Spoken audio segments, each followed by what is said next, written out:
This video is going to be on graded exposure for certain functional activities that we might conclude with a history of pain are just stupid to do. Sometimes activity that's specific, like bending over or reaching back, or a specific yoga pose, or maybe even swinging a bat, whatever the functional activity is, we've repeatedly had symptoms associated with doing that activity.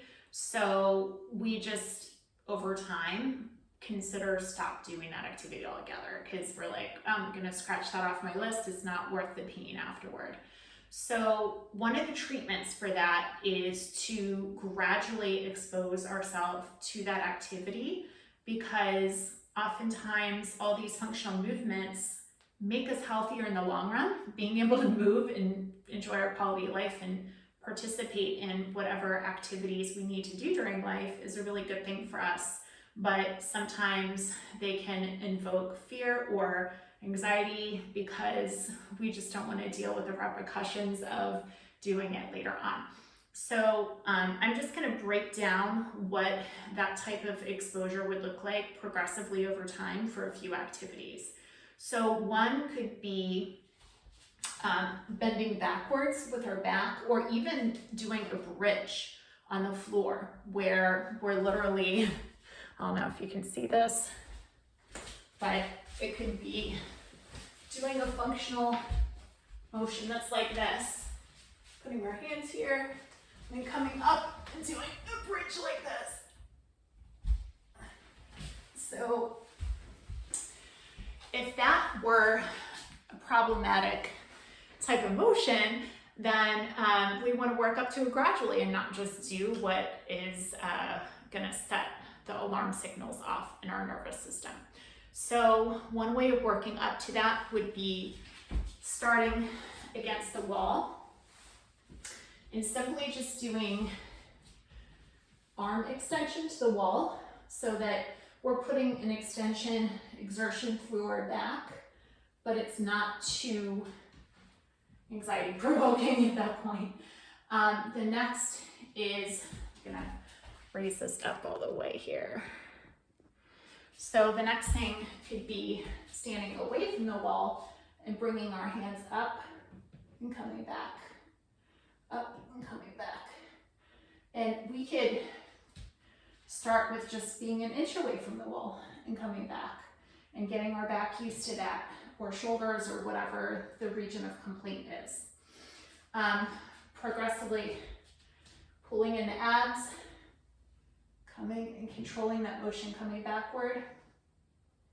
And then maybe we could start putting our hands on the wall like this and simply walking our hands down the wall just to get our back used to bending in that direction. And then we can start doing that a little faster by bringing the arms back to the wall and then maybe pushing off like that. Slowly coming back, walking the arms back, and then pushing it off.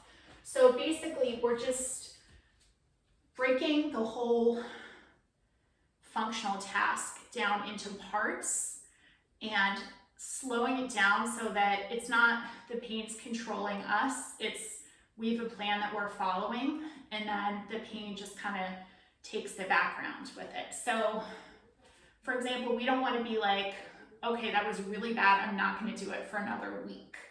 We want to say, we want to choose a part of the functional task that's doable, and we're going to keep on doing that part until our body's comfortable with it. So that could be just starting an inch away from the wall and being like, touch, come down, touch, come down. And if our body just responds well over a period of doing that every single day for a week, then we're going to continue doing that. And once our body settles into being able to tolerate it, then we can advance it to the next level. So the key is to take baby steps and consistent steps. We don't want to do something one day and then not do it for the next week because of our pain response. So consistency is the key, baby steps are the key with this type of an approach.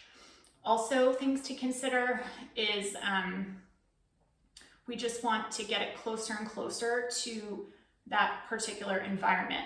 So swinging a bat, for example, we might go half the range, and then we might go full range. We might start going slow, and then we might go faster, and then we might hold something that's a bat that's really maybe half the weight of a bat, and then the full weight of the bat pulling through. And we could do the same thing, pickaxe motion, if that is problematic for our bodies. Get the sensory environment closer and closer to what really seems anxiety provoking. So, for example, if swinging a bat with a whole audience cheering is really how we injured our shoulder in the first place, or back, or whatever it might be, then actually getting to the point where you're in that environment with the cheering and the sensory input and sounds and pressure would be important eventually. That would be the kind of the end goal. If it's doing a bridge, maybe a certain environmental context is important for that, or a pickaxe, actually doing it in the backyard instead of just simulating doing it in a house would be the end goal. And just one other thought, when we experience pain, it is an output of the nervous system. So basically the input from our tissues gets sent up to our nervous system, and that's how we feel pain 100% of the time. If we didn't have a brain, we would not be able to feel pain at all. It would be 0 out of 10 in every single situation. So that input is then our nervous system kind of determines at that point, how dangerous is this? And if we've had a previous history of doing that activity and getting pain, our nervous system will produce more pain to protect us doing that activity again, because it's been a bad thing in the past. So the important thing to understand with this is that we know we'll get pain when we do it over and over again, but that pain does not mean we're doing any damage or harm to our spine, or it's not an indication of a problem. It's just simply the nervous system is sensitized, and by giving it repeated doses of the same progressive activity, our nervous system feels safer with that consistent input and gets used to that input, and then won't protect by pain as often as we progress through the program. So hopefully that was helpful. Please communicate it with us about any questions you have.